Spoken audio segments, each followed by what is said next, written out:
Isto, para mim é um prazer muito grande, é sempre um grande prazer, e eu acho que é verdade mesmo que eu estou virando membro, que eu já estou pregando mais aqui do que lá na igreja que eu pastoreio.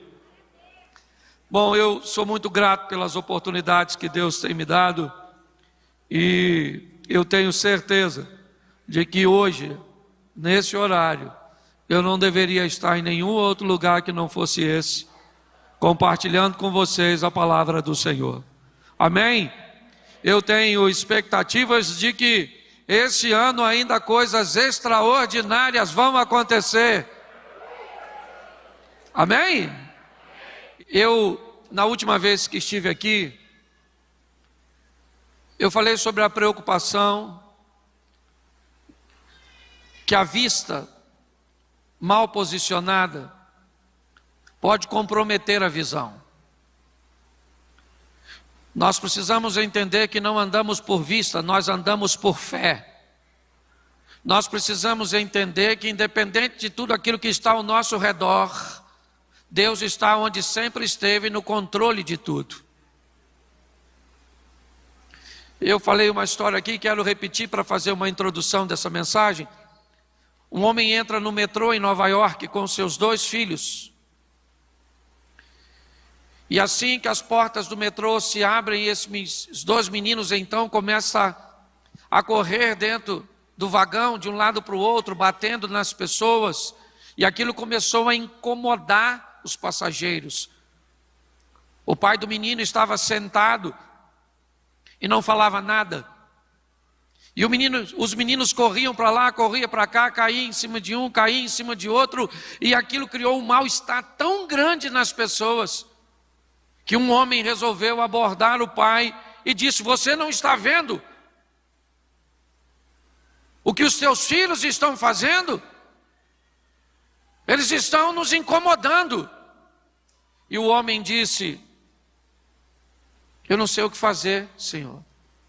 Eu acabei de vir do hospital, e assim que os meninos receberam a notícia que a mãe deles morreram, eles ficaram desse jeito.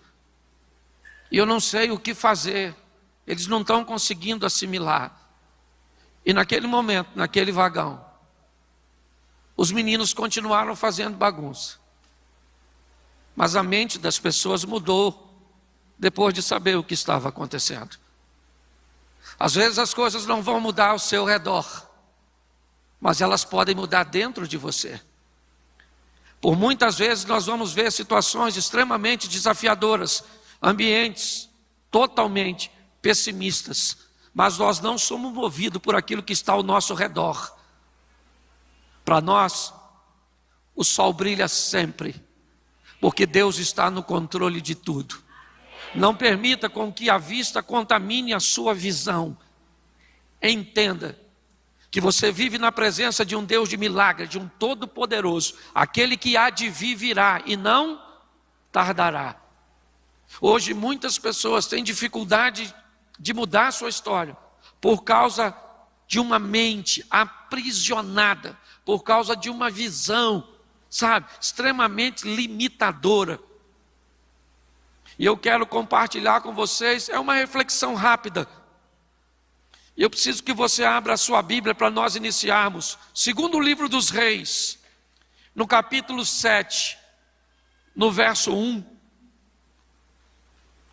Segundo livro dos Reis, capítulo 7, verso 1, diz assim: então disse Eliseu: ouvi a palavra do Senhor, assim diz o Senhor, amanhã, quase a este tempo, haverá uma medida de farinha por um ciclo, e 2 medidas de cevada por um ciclo à porta de Samaria. Verso 2, porém um senhor, em cuja mão o rei se encostava, respondeu ao homem de Deus e disse: eis que ainda que o Senhor fizesse janelas nos céus, poder-se-ia fazer isso? E Eliseu disse: eis que o verás com os teus olhos, porém disso não comerás. Feche seus olhos por um momento. Senhor, continua falando conosco. Usa-me como um canal de bênção nesta hora, pelo poder do nome de Jesus. Amém. Glória a Deus. Amém. Eu quero começar essa mensagem com aquilo que está acontecendo neste lugar. Nós vamos ver o estilo de vida que Eliseu resolveu viver, suas experiências exponenciais, extraordinárias, acima da média, é verdade. Mas ele deixa aqui um alerta para todos nós. Samaria estava cercada, uma situação que havia se agravado muito, mas muito. Num dos momentos o rei está passeando, está dando uma volta e ele encontra uma mulher que traz para ele uma questão pedindo ajuda. E ele diz: o que eu posso ajudar você? Como eu posso te ajudar? Todos nós estamos numa situação extremamente difícil. E ela disse: eu preciso da sua atenção. Está vendo essa mulher aqui que está do meu lado? Eu combinei com ela que nós comeríamos o meu filho ontem e depois nós comeríamos o dela. Nós comemos o meu filho e agora ela escondeu o dela para que nós não comamos. Neste momento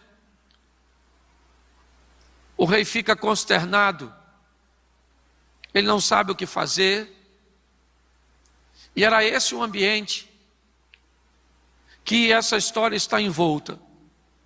Um ambiente onde os olhares não viam saída, onde as perspectivas não eram boas, mas neste momento uma palavra profética, alguém vai se levantar para falar a favor do futuro.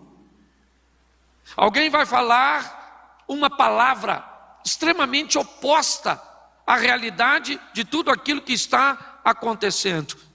O profeta se levanta para profetizar, para dizer algo para o amanhã.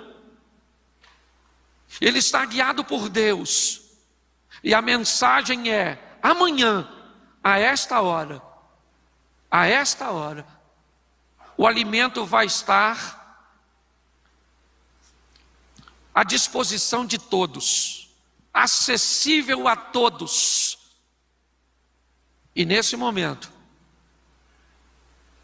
alguém da diretoria do rei, alguém da cúpula, não consegue enxergar isso. E Eliseu diz: assim diz o Senhor, amanhã, a essa hora, a comida vai estar disponível e acessível para todos. E este homem diz: ainda que o Senhor fizesse abrir janelas nos céus, isso não poderia acontecer. Eliseu diz: por causa disso, você vai ver, mas não vai comer. Me parece que a Bíblia está dizendo que, se nós não crermos, não merecemos fazer parte. Se nós não tivermos coragem de agir de forma contrária, oposta a tudo aquilo que nós estamos vendo e ouvindo, nós não merecemos viver num ambiente de milagres. Nós não merecemos ver se cumprir na nossa vida. É o que ele diz para este homem aqui: eis que o verás com os teus olhos, porém disso você não vai comer. Se você não é capaz de crer, de acreditar que Deus vai fazer, vai realizar, você não faz parte, você não merece fazer parte disso. E o homem é colocado numa posição, certo? No momento em que a multidão descobre que a comida está disponível, e ele acaba morrendo pisoteado. Eliseu é alguém que vai nos dar uma grande lição, e é sobre ele que eu quero conversar com você hoje. Alguém que foi capaz de entender que o impossível podia se tornar viável se Deus estivesse no controle. Eu não sei o que você precisa, eu não sei o que você sonha para seu futuro, o que você pensa para a sua vida profissional, eu não sei qual é a sua realidade atual. Talvez no olhar humano ela seja extremamente desafiadora, um ambiente praticamente sem saída. Mas eu queria lembrar você que o Deus que você serve é um Deus do impossível e Ele pode fazer. Você está num ambiente de milagres e nós estamos lançando uma palavra para o seu amanhã. E quem crê, viverá. É assim que funciona. Nós precisamos amadurecer. E é isso que eu quero conversar com você. No capítulo 19 de 1 Reis, Elias ouve uma palavra de Deus, que diz assim no verso 16: também a Jeú, filho de Nins, ungirás rei sobre Israel, e também Eliseu, filho de Abel-Omeolá, ungirás profeta em teu lugar. Preste atenção, porque Eliseu está arando com os bois a terra de seus pais. Deus fala com Elias: vá até Eliseu e unge esse indivíduo, porque esse indivíduo vai ser profeta no seu lugar. Eu não sei o que Eliseu esperava da vida. Eu posso dizer para você, como muitos de nós não esperávamos que Deus fizesse na nossa vida o que fez. Só que Deus vai pegar um homem que andava atrás de bois, que seguia o caminho dos bois para arar a terra, e vai dizer para ele: agora você vai andar comigo, eu vou andar à sua frente, e você vai viver uma vida extraordinária. É a proposta. A proposta é sensacional, é verdade. Porém, ela vai gerar um nível de comprometimento. Ela vai gerar um nível de responsabilidade naquele que foi chamado, porque vida com Deus é parceria. Você faz o que pode e Deus faz o que você não pode. Quando nós entramos e temos um senso de responsabilidade de tudo aquilo que eu posso fazer, que a minha expertise, que o meu network, que a minha capacidade, que as minhas forças podem fazer, minhas mãos, eu faço. Mas aquilo que as minhas mãos não puderem fazer, o meu joelho vai tocar e as portas vão se abrir. O natural nós fazemos, o sobrenatural Deus faz. Você pode melhorar seu casamento, você pode ser um marido melhor. Você precisa de Deus para ser um marido melhor? Em algumas situações sim, em outras não, só depende de tu. Você depende de Deus para ser uma mulher melhor, um filho melhor, um pai melhor, um irmão melhor? Não. Você depende de você. Ah, mas tem coisa que eu não consigo. E aí então, se você não consegue, bota o joelho e fala: Senhor, eu não consigo. Eu preciso que o Senhor entre com providência a meu respeito. Gerar um senso de responsabilidade traz para a nossa vida um ambiente de milagres. Nós precisamos montar um cenário para que o milagre possa acontecer. Está na hora de sairmos dos bastidores da vida e subirmos do palco dela e protagonizarmos nossas próprias histórias. Vivemos o incrível, o sensacional, o extraordinário. Por quê? Porque isso é possível. E se é possível, eu quero viver. Ah, pastor, eu acho muito difícil. Depois que inventaram a frase, é difícil, nunca mais foi fácil. É difícil emagrecer, é difícil guardar dinheiro, é difícil estudar, é difícil, é difícil, é difícil. E quem conseguiu? Conseguiu por quê? Porque venceu. É difícil, porque era difícil para ele também. Ah, pastor, eu não quero ter filho, porque criar filho é difícil. A minha pergunta é: se seu pai pensasse igual a você, provavelmente você não teria esse pensamento. Ainda bem que ele pensou diferente, né? Então nós vamos dar uma olhadinha, porque Deus falou com Elias, e Elias vai lá agora e vai encontrar com Eliseu no campo. E o verso 20 diz assim: então deixou ele os bois, correu após Elias e disse: deixa eu beijar meu pai e minha mãe, então eu te seguirei. E ele disse: vai e volta, pois o que te fiz eu? Voltou, pois, de o seguir, tomou as juntas de boi, os matou, com os aparelhos dos bois cozeu a carne, deu ao povo, comeram, se levantou, seguiu a Elias e o servia. Eu acho isso o maior barato. Elias vai lá e toca em Eliseu. Eliseu deixa os bois um pouquinho, vai até Elias e diz: meu senhor, eu entendi que o senhor está me chamando para eu ir com o senhor, mas eu tenho família, tenho minha mãe e meu pai. Então eu estou precisando dar um pulinho lá em casa, só para me dar um beijinho nele de despedida. Elias falou: vai e volta. Aí Eliseu foi lá, se despediu dos pais, provavelmente os chamou, voltou, pegou os 2 bois que ele estava arando, matou, pegou aquela cangaia toda de madeira, fez uma fogueirona, fez um churrasco ou um cozido, porque o povo não comia nada frito, e fez uma festona de despedida. Para quê? Para deixar seu passado para trás. Porque se você quer viver uma vida extraordinária com Deus, seu passado não pode vir contigo. Eis que as coisas velhas já passaram e tudo se fez novo. Chegou a hora de vivermos o novo de Deus. Mas tem gente que não consegue viver o novo porque anda arrastando o velho. Sabe? Ah, pastor, tem umas coisas na minha lembrança. Ah, pastor, quando eu era pequeno meu pai me batia muito. Ah, eu fui abusado. Eu sou traumatizado. Vai ficar nessa? É isso? Traumatizadinho? Bullying? Na minha época de garoto, bullying era para fazer café. É só um trocadilho. Hoje, essas crianças ficam revoltadas. O passado, a Bíblia diz: eu vou trazer à memória aquilo que me traz. E o que não traz esperança? Eu limpo todo dia. Todo dia traz consigo o seu mal. Então eu faço uma limpeza para não aglomerar. Tem gente que vem falar comigo, eu pareço um aterro sanitário. Só tragédia. E aí? Tá difícil. Perspectiva: piorar. E o que você quer? Que Jesus volta? A minha vontade era falar: se ele voltar, tu não vai.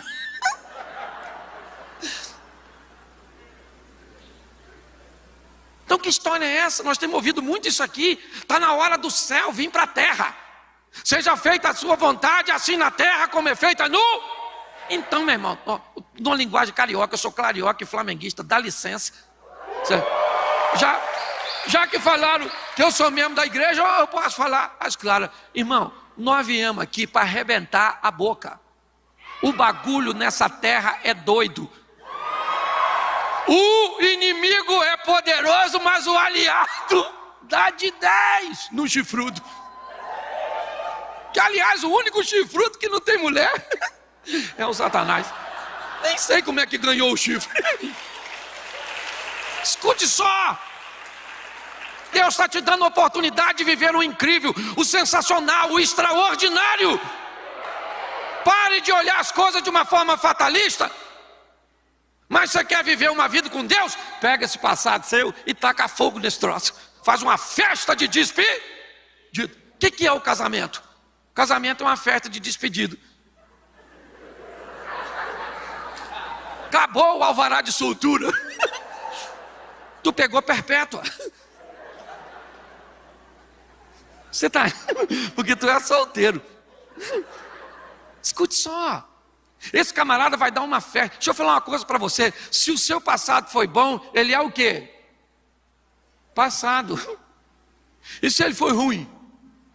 Passado. Entendeu? E quem vive de passado? Museu. Isso aí.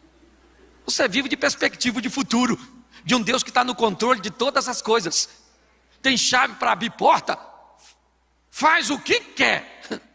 Você só tem que estar afinado com ele, porque às vezes ele não está afim de fazer. E quando ele não está, não adianta. Lembra do Samuel? Orando: Senhor, perdoa o Saul, perdoa o Saul, perdoa o Saul. Deus falou: Samuca, segura a onda. Eu já estou por aqui com esse Saulzinho. Enche o teu vaso de azeite, dá um pulinho na casa de Jessé, o belemita, porque já escolhi um novo rei. A casa do Saul caiu. Então você precisa de sensibilidade, porque às vezes você vai pedir coisa para Deus que Deus não vai te dar. Aí você vai ficar aborrecidinho. Ah, não vai me dar? Então tá bom, vou para o inferno. Isso mesmo. Um povo esquisito. Se Deus não vai me dar por quê? Porque não quer. E se Ele não quer, eu não quero saber se é bom ou se é ruim. Ele falou que não quer, Ele é mais forte que eu. Não vou te dar. Ah, não vai me dar? Então eu vou tentar conseguir sozinho. Tem uns malucos, depois diz que eu que sou engraçado. Então, primeira coisa que eu acho fantástico, esse camarada está disposto a deixar o seu passado para trás. Mata os bois e taca fogo no arado. Qual mensagem ele está nos dando? Eu estou fazendo algo e tomando uma decisão cuja qual eu não tenho para onde voltar. Isso aqui não tem. Hebreus, o justo vive e ele não ele vai adiante para a conservação Então tudo começa. Uma vida exponencial começa com uma decisão que não tem para onde voltar. Acabou. E agora eu vou andar com quem? Com Jesus, com Deus. E se Ele me der tudo, estou com Ele. E se não me der nada, também estou. E se eu estiver feliz, estou com Ele. E se eu estiver triste, estou com Ele. Não tem mais volta. Acabou, querido. Já era. Entendeu? Mas tem gente que não taca fogo nos aparelhos, não mata os boi. Então ele tem para onde voltar. Já viu uns irmãozinhos que vai e volta? Você chega perto do carnaval, desvia. Chapa o coco, toma os negócios, pega umas donas. E uma mulher feia. Tem uns caras que vai para o inferno por um motivo ruim. Ainda tem isso. Não. Você está rindo, mas é sério. Não é você, né? Escute só. Ele está dizendo para mim e para você. Você quer viver uma vida extraordinária? Entenda que o passado precisa ficar para trás. Você já ganhou muito dinheiro, hoje não ganha mais, isso é passado. Você já sofreu muito, isso é passado. Sabe? Ah, pastor, eu me decepcionei. Me casei com um homem que me fez sofrer. E agora? Nunca mais quero saber de homem. Nossa. Por quê? Porque os homens são tudo igual. Eu falei para a dona, a senhora conhece os homens tudo já? Tá rodada, hein, dona? Os homens é tudo igual? Ela falou, você é bobo, pastor, não estou falando nada disso. Eu falei, nem eu só segui o texto. Então deixa eu falar uma coisa para você. Eu não sei se o seu passado for ruim, eu sei que Deus é bom. Eu não sei se alguém te machucou, eu sei que Deus cura. É assim que funciona. Se eu contasse meu passado para você aqui, você ia embora chorando. Ia dormir hoje de luz acesa. Sim. Certo?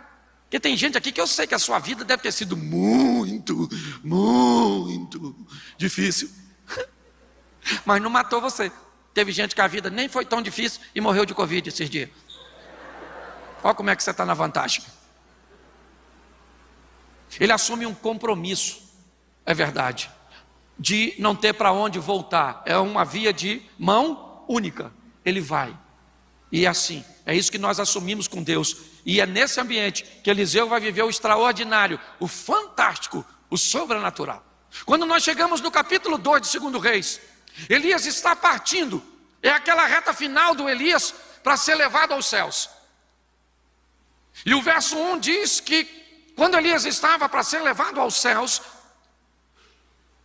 ele estava em Gilgal, ele chama Eliseu e diz, Eliseu, fica aqui porque o Senhor me enviou a Betel. Eliseu diz, tão certo como vive o Senhor e vive a tua alma, que eu vou contigo. Olha que beleza. O ponto de partida da reta final é Gilgal. Em Gilgal o povo foi circuncidado.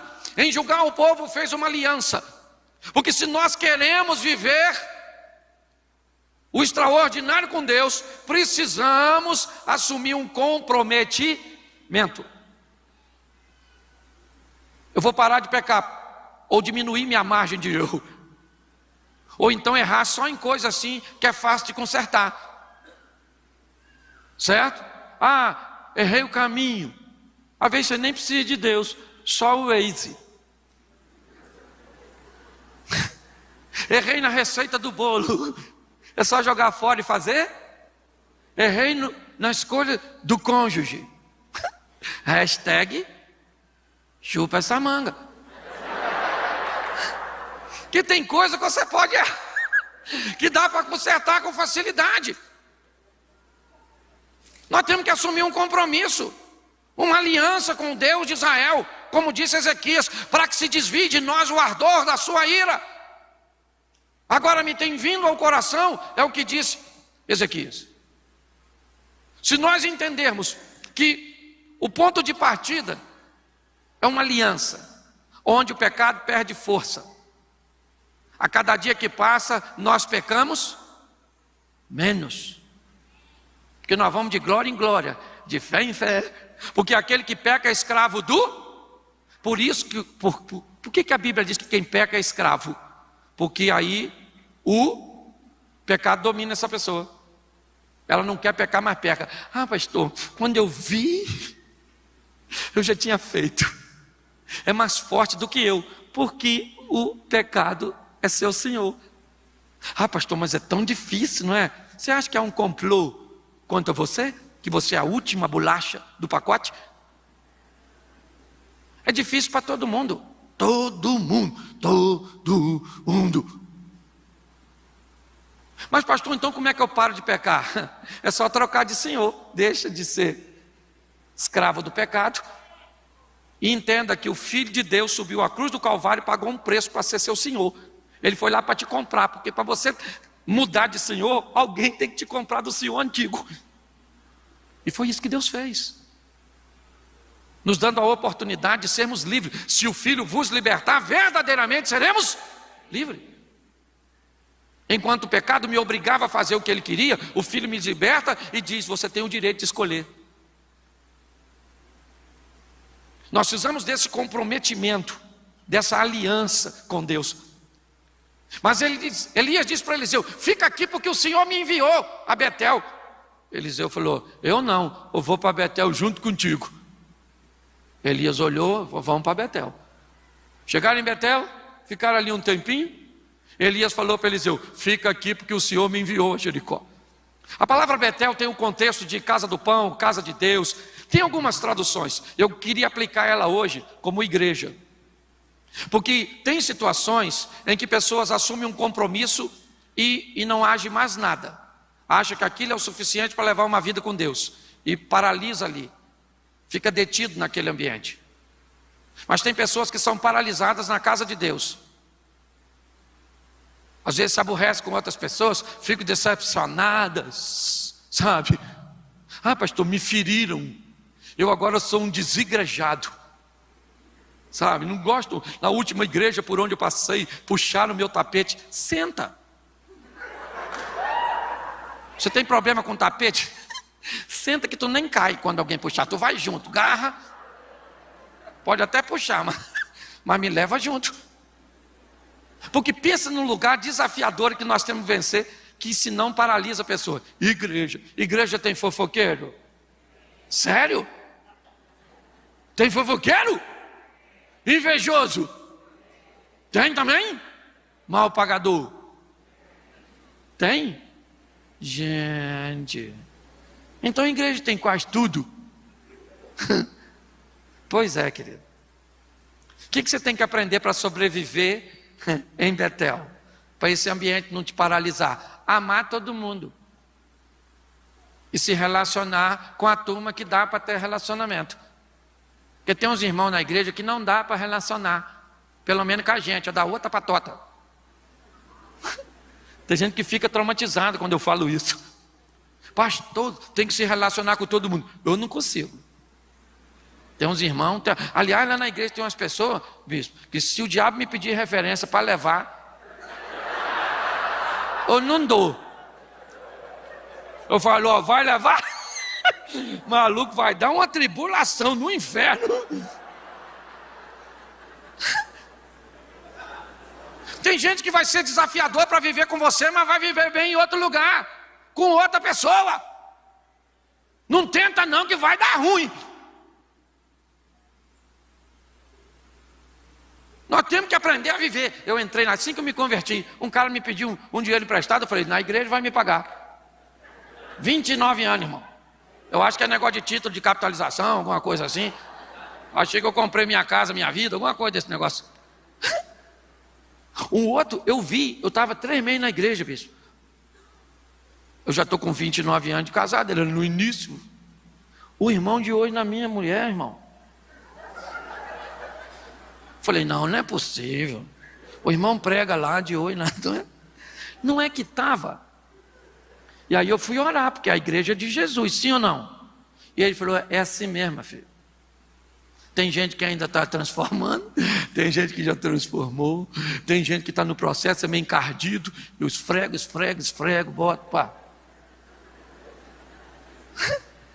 Então, se você quer andar em alta performance, quer viver uma vida exponencial, e ainda está com dificuldade de viver com gente, está na hora de você mudar, ou dar um upgrade aí nas suas habilidades de se relacionar. Porque Elias disse para Eliseu, fica em Betel. Eliseu falou, ó o dedinho, ó, o profetinha. Eu taquei fogo no meu boizinho, matei a parada toda, não tem para onde voltar, e você fica mandando eu ficar? Fico é nada, eu vou com você para Jericó. É Jericó? Vamos embora. Chegaram em Jericó. Lá Elias falou o quê? Fica aqui porque o Senhor me enviou o Jordão. Eliseu falou, eu vou também. Eu fico pensando se sou eu, se eu já não tinha falado para Elias, ô irmão, tu não quer que eu vá?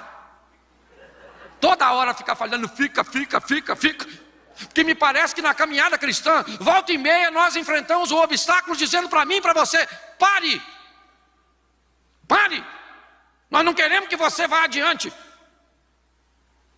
Que é o passado que nos assombra, que é a ausência de um comprometimento, que é um ambiente hostil, às vezes na igreja.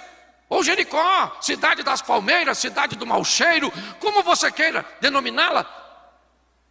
Mas é uma conotação que me parece que demonstra o mau cheiro por dentro e as palmeiras por fora. Aqueles que serão paralisados porque resolveram viver uma vida de aparência. E quem vive de aparência não muda nunca. Porque você não precisa mudar a aparência. Me parece que quando Elias diz a Eliseu, fica em Jericó, nos traz uma aplicação que nós também podemos dizer que pessoas que vão viver de aparência serão paralisadas, não vão muito longe, ou pelo menos não viverão uma vida extraordinária, exponencial, fantástica. Mas eu só queria lembrar você que nesse ambiente, pelo menos agora chegando em Jericó, tem 50 profetas. Que me parece que já vem acompanhando Elias e Eliseu, dizendo para Eliseu que Deus ia levar Elias. E Eliseu diz, eu sei, está tranquilo. E agora Elias diz a Eliseu, fica em Jericó, permita que as aparências te paralisem, porque eu vou além do Jordão. E Eliseu diz, tão certo como vive o Senhor e vive a tua alma, que eu vou contigo. Elias ficou quietinho. Eles vão atravessar o Jordão. 50 homens ficam olhando. Elias vai atravessar o Jordão e tinha expectativa de atravessar sozinho. Mas Eliseu disse, não, eu vou com você. Eu cheguei até aqui, eu vou prosseguir. Eu vou até o final. Provavelmente, os profetas ou os alunos da escola de Elias estão pensando, e ele vai com Elias, quero ver como é que ele volta. Eu imagino Eliseu entrando, o Jordão abriu, o Elias passando e o Eliseu atrás. E eu imagino ele fazendo as contas, taquei fogo no... matei meu boi, mandou eu ficar, se eu tivesse ficado em Gilgal, não estava passando agora, pé enxuto, aqui, do outro lado. Elias fala para Eliseu assim, me pede o que você quer. Ô gente, pensa, Me pede o que você quer que te... Eu imagino que Elias deve ter pensado, Eliseu vai pedir qualquer coisa. Mas Eliseu disse para Elias assim, eu estou a fim de receber uma porção dobrada do Espírito que está sobre o Senhor. Se o Senhor foi fera, eu quero ser fera. Eu quero uma porção dobrada, eu quero o extraordinário. Eu não cheguei aqui de bobeira, eu não caí aqui de paraquedas, meu irmão.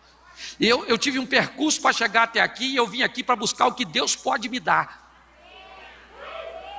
E o Deus, olha só, eu gosto do Eliseu. Um dia, quando eu estiver lá, porque eu vou. Eu já falei isso aqui. No céu nós vamos ter 3 surpresas, lembra? Primeira, cheguei. Caraca, não é que eu entrei? Caraca. Segunda, você aqui. E terceira, cadê fulano? Não veio. Eu quero fazer parte das duas. Primeira, a terceira deixa para os outros. Escute só. Olhe bem. Elias olha para Eliseu e diz, o que você quer? Eu acho que ele não esperava que Eliseu fosse falar aquilo. Porque Eliseu deve ter falado, rapaz, eu posso viver com Deus um incrível, sensacional, um Deus poderosíssimo. Então Elias, eu estou a fim de um espírito dobrado, de uma unção dobrada, dobro, irmão, eu dobro esse negócio. Ou dobro ou nada. Olha o que o engraçadinho do Elias fala para Eliseu, dura coisa me pediste. Dura coisa por quê? Quem vai dar não é você, é Deus. Eu quero o Espírito que Deus colocou sobre. Elias falou, dura coisa me pediste, mas se você me ver quando eu for levado, isso vai te suceder. Eliseu pensou, queridinho, se eu não te deixei até agora, é agora que eu não saio perto de tu. Aí a carruagem, objeto voador não identificado, a carruagem estacionou. Eu tenho que tirar essas dúvidas no céu, se eu lembrar. Se for para o inferno, vai com as dúvidas mesmo. Você está rindo, é sério. A carruagem estacionou, eu imagino o Eliseu. Se eu ver, eu recebo. Caramba! Me dei bem. A carruagem levanta voo. Elias joga a capa. Eliseu pega a capa dele, rasga e joga fora. Eliseu está dizendo, a minha capa foi muito útil, mas só me trouxe até aqui. Agora chegou uma nova fase da minha vida, e na nova fase, ela não me serve mais. Quando a vida nos propuser uma mudança de nível, nós precisamos decidir o que vamos levar para lá, porque tem coisa que não cabe mais lá. Tem comportamentos que não cabem mais lá, tem amizades que não cabem mais lá. Esse dia eu fui numa festa, me chamaram para ir numa festa de um amigo meu, aniversário, um amigão, aí fui.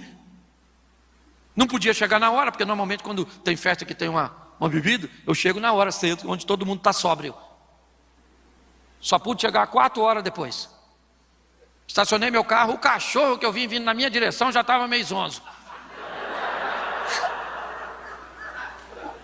Umas músicas daquelas sensacional, sabe, uns hinos extraordinários, umas irmãs dançando. E na hora que eu cheguei, eu me perguntei, o que eu estou fazendo aqui? Aí já veio um, tudo bom? Já me deu logo um banho de cerveja, tiro foto com um montão de pinguço.